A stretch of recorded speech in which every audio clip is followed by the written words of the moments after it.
Good day. God bless you. Welcome back, guys. My name is Zach, and this is episode 53 in the Self Mastery series. So, today I wanted to talk a little bit about the workout routine I've been up to lately with adding the upper body and lower body workouts to my running regimen. So, I only have a few weeks out to run my half marathon. I'm just plugging away. I'm losing motivation, but I'm just doing it anyway, and I'm gonna get this half marathon out of the way, and I think I'm gonna reduce my total miles down after that because it's just with these 12-hour shift, it gets pretty brutal. So, for example, today is a Saturday. I didn't work 12 hours. I worked 9 hours, and it gave me a little time to bust out a 7-mile run and just keeping on track with my running training and coming into this half marathon. It's reducing the long runs down a little bit. So still running 3 days a week, but I'm attempting to incorporate these two upper body workouts and two lower body workouts into my weekly regimen. So this past week I did the two upper body and one lower body. So I'm still working them into my program. But I wanted to talk a little bit about today what exactly it is, because it's pretty. The upper body one I'll go over. Well, I'll go over both of them, and they're just pretty basic workout routines that are easy to. You don't really need to write everything down, but it's good to do so especially if you want to keep track of any progress and anything. So, are you going up in weights and are you lifting more and stuff like that? So I'm running 3 days a week, and then I have 4 days a week to lift weights, two upper, two lower, and then tons of stretching. So stretching before my run, stretching before my weightlifting, stretching after, just stretching during the day, doing and just adding abs and core work like the other day when I did upper body. Then at the end I did some crunches and some planks, and I don't really write them down or count it as far as I just kind of try to remember to do some ab work all the time. You can always just drop into a 1 minute plank any time of the day. You just on your way to lunch, knock out a plank. So anyway, here is an example of an upper body workout day. And it's pretty easy. I'm 51, pushing 52, and I don't lift weights a lot. And like I said, I was a bigger dude when I was younger, but I definitely look bigger now than how strong I am. Like I'm not all that strong. Um, as I've gotten older, that those max lifts have went down significantly. So here is the workout I did from Tuesday, and everything is 2 sets of 15 reps. So bench press, I just did like 105, 120 pounds, somewhere in that range, and did 2 sets of 15 reps. Then incline dumbbell press, everything, 2 sets of 15 reps. So that's chest. And then back, 2 sets of 15 reps, lat pull downs and cable rows. And then arms, I supersetted dumbbell curls with French press. If you don't know what French press is, it's just a dumbbell like that over your head, like you're holding the one dumbbell like that. And just whatever weights you want to use a weight that's pretty easy. Don't, especially if you're just getting back into lifting like I am. So like, I didn't overdo it at all. Like I said, I bench press 100 pounds when I used to be able to bench press 400 pounds. Incline dumbbell presses, I used like 25-pound dumbbells, something like that, when I used to use 130-pound dumbbells. Same thing with all of them, just very low weights. The dumbbell curls, I think I used 20-pounders. The French press, I used 40-pounders. And everything very low. So it ends up being so then you superset the dumbbell curls with the French press, and then the last thing is shoulders. I did Arnold press and lateral raises. So it ends up being 2, 4, 6, 8, 10, 12, 14, 16 sets of 15 reps. So it's 240 reps. And you could do it on a run day or you can do it on your off day. This day I did it on my off day, and then I ran on Wednesday. Then I did legs on Thursday. Then I did upper body again on Friday, yesterday, and then I ran today. The Thursday legs. Oh, let me go over the legs workout. It was a little. Same thing. I did very light weights, and it's less. I don't do 16 sets of legs. I just did everything 2 sets of 15 as well. Like I said, drop it down to a low weight that you can easily do without even struggling at all, and then you can work your way up from there. It's not a big deal. So I just did 2 sets of 15 squat extensions or quad extensions with your legs like that, hamstring curls with your legs like that, calf raises, and I just put my calves off the end of actually I did it off the end of a treadmill, and just did 15 raises with no weights in my hand. I was going to put weights, but I weigh enough. And then I did 2 sets of squats, 2 sets of stiff-legged deadlifts, and that was it. So it was only 2, 4, 6, 8, 10, 12, no, 2, 4, 6, 8. So it was 10 sets of 15, 150 reps. And I was thinking I would have done some inductions and abductions where you're on the machine and you're kind of squeezing your legs in or you're pushing your legs out. But the small little gym I had at work doesn't have that. But if I was at a different gym, I would have added those in. And I can add some more detailed things in here if I want to do more leg workouts. But I was a little nervous that my legs would be sore for today's run, and they were. So I'm glad I didn't do much more there. So that was about it, guys. I just want to. It's Saturday. I'm doing okay. I'm eating healthy. Like I said, I'm eating lunch and dinner now. A lot of fruits and vegetables and meat. And I'm not like pushing it to eat at noon. I'm kind of just saying, okay, you can eat starting at noon. And I'm regularly not eating right at noon, either because I'm busy or I'm just not hungry, because I was used to eating the one meal a day for a while there. So it feels good to pass up noon and then just eat 1, 2, 3, whatever. And then I get off work later and then I can eat my more significant meal. So like today, like I said, I got the 7-mile run in, and then my more significant meal was some green grapes, which, if you don't know, are freaking super low calorie and way filling. I mean, flush me out. I don't know how they flush if they work like that for everybody, but I swear eating grapes for me is almost like a negative. It's a negative weight. Like I'm going to weigh less after I eat them things. And they are pretty low calorie. Like a whole pound of grapes is not bad at all. And you don't have to eat a whole pound. And then I had a nice big blender full of cachava. Like I said, I still only put the 2 scoops in there, but I just put more water and more ice. And then I added 2 bananas today. So that would have been about 400 calories worth of cachava. And I probably ate like 400 calories worth of grapes and flushed out. And I was thinking about what I drink every day as well. Because I'm telling everybody drink healthy water and get the purest, cleanest, safest water you can find. For me, it's locally sourced from a spring that just flows all year long. You can go fill it up. They test it regularly. It changes a little bit, but that's what I drink for water. And I drink black coffee. And then I drink black tea and green tea. Sometimes I drink some oolong tea, although I don't like that as much. And I drink some. Anyway, my point is, once you get used to, like, I don't ever think about that I'm not drinking soda pop. Like, I just never, ever, ever drink it. So it doesn't even enter my mind. It's not even, I mean, I'm a big proponent of like self-discipline and training yourself and developing these habits that are going to be healthy for your whole life. And, it gets a lot easier when you don't even notice you're doing it. Like I'm not trying, like I did drugs when I was a kid. I admit it. It sucks. I hate it. I wish I would have never done it, but I'm not actively trying to not do that. It just never enters my mind to do that. It's so bad. I would just never do that. I mean, I wouldn't do it for money.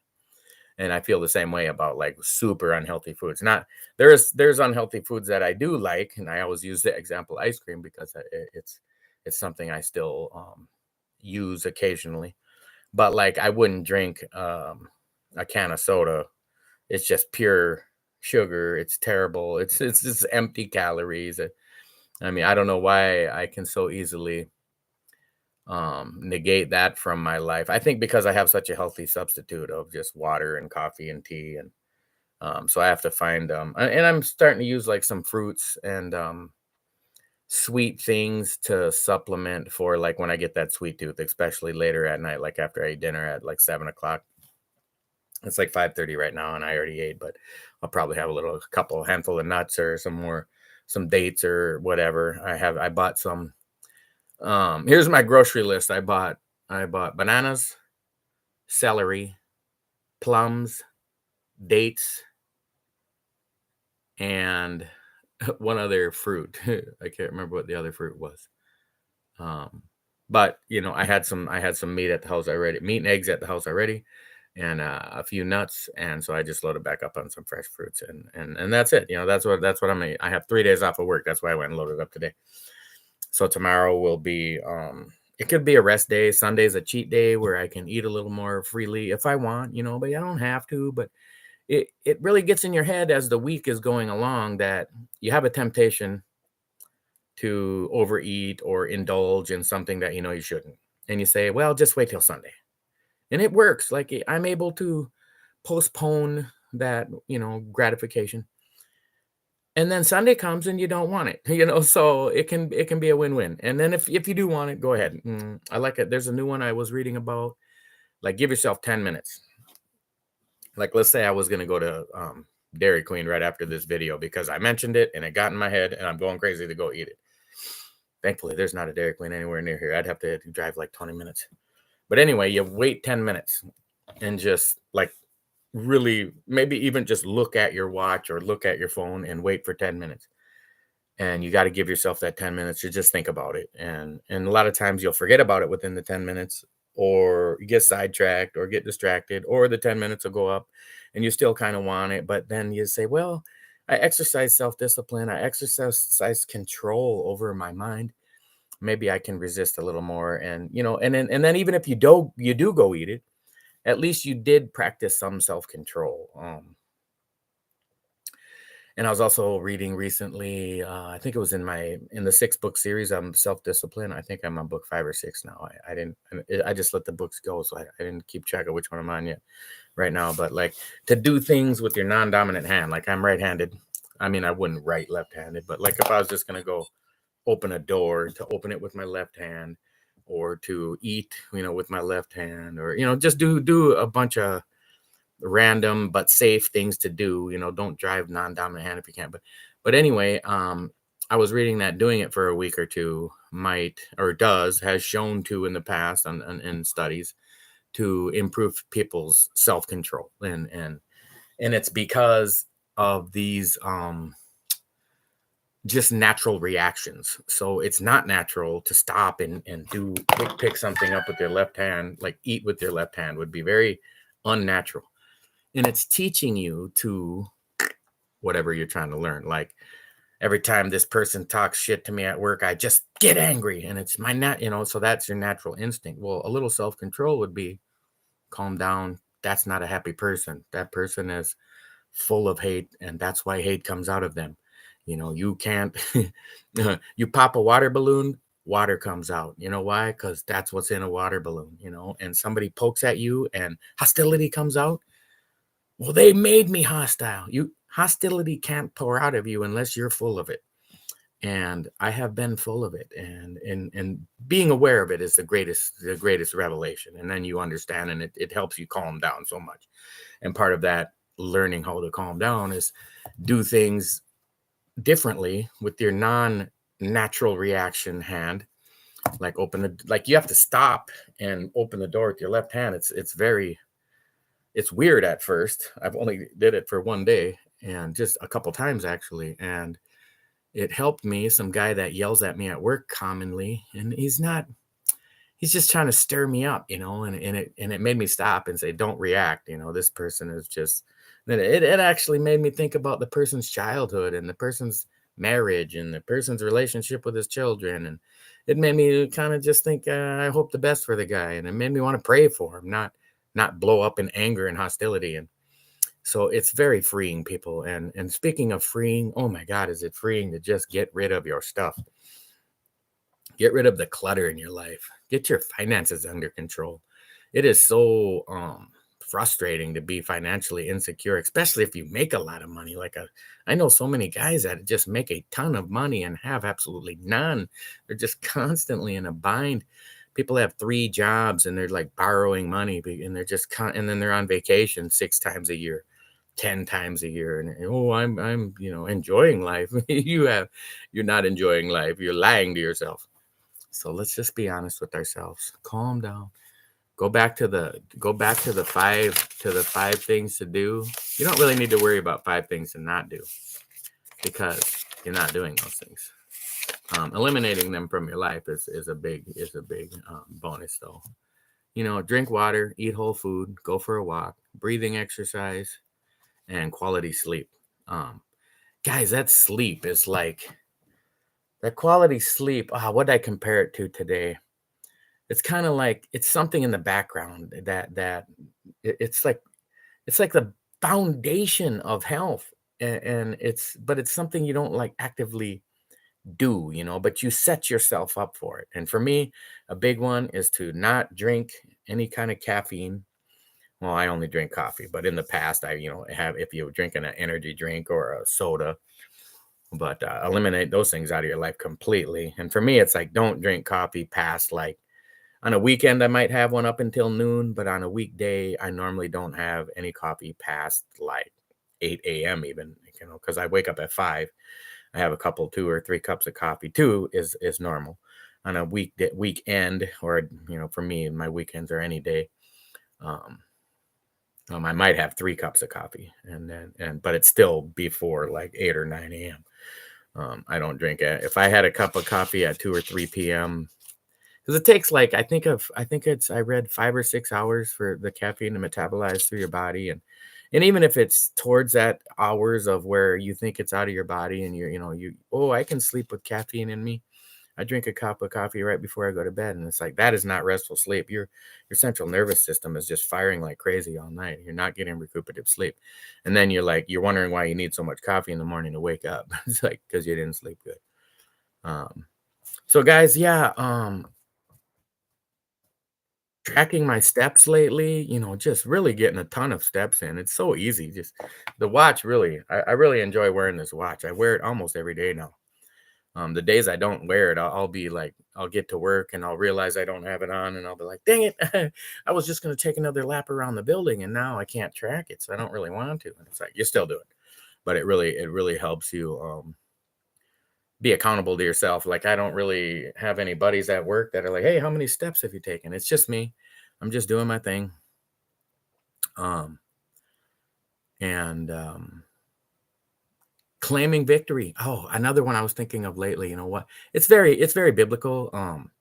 As far as the struggle between the flesh and the spirit. And I really need to I'm going to write that down because I've brought it up so many times. I should actually just go read it for us in the Bible. I'm pretty sure it's in the book of Romans. So I'm going to write Romans here. Flesh and spirit. It's God's teaching us that, hey, Zach, hey guys, this is not something abnormal. You're not different, or you're not unusual. You're not strange to have these issues, to have these problems. Our creator even said that you're always going to have this struggle with the spirit. The spirit is willing, but the flesh is weak. And that's just the way we're made. But we can develop our spiritual strength, so our flesh will always be weak. So it's just a matter of what is leading your decision making process. That self-discipline is all it really is following your spirit mind, following the desires of the spirit. If I told myself, hey, this is how physically fit do you want to be in 6 months or 9 months or 12 months or for the rest of your life? And I wrote down exactly what to do. It's what the whole channel is about. I mean, I know everybody knows the channel is about how do we do it? How do we stick to it? Look how many times I've changed my diet, my fasting, keto, Atkins, paleo, OMAD, 2 meals a day, breakfast, lunch, and dinner. I mean, the channel's not even been going a year, and I've tried all those things repeatedly. And yes, I'm down 25, 30 pounds, but that was, pretty much, well, at least I've kept it off. I was going to say I lost that pretty much in the first 3 months of the year, but at least I have kept it off.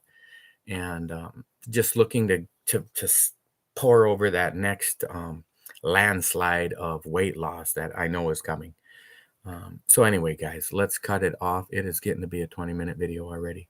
I was just wanting to jump on quick and talk about my upper body workout routine, and then I just get rolling sometimes. So God bless us all, guys. We're all in this together. Let's just keep peace and prosperity, and let's pray for the world. We're in a messed up world, man. There's so many things going on everywhere. I don't even want to bring it up because it's not in line with the Word of God, and we're just going to stay in line with the Word of God, and we give Jesus all the praise, and know that Jesus loves you. I love you, and I'll catch you guys in the next episode.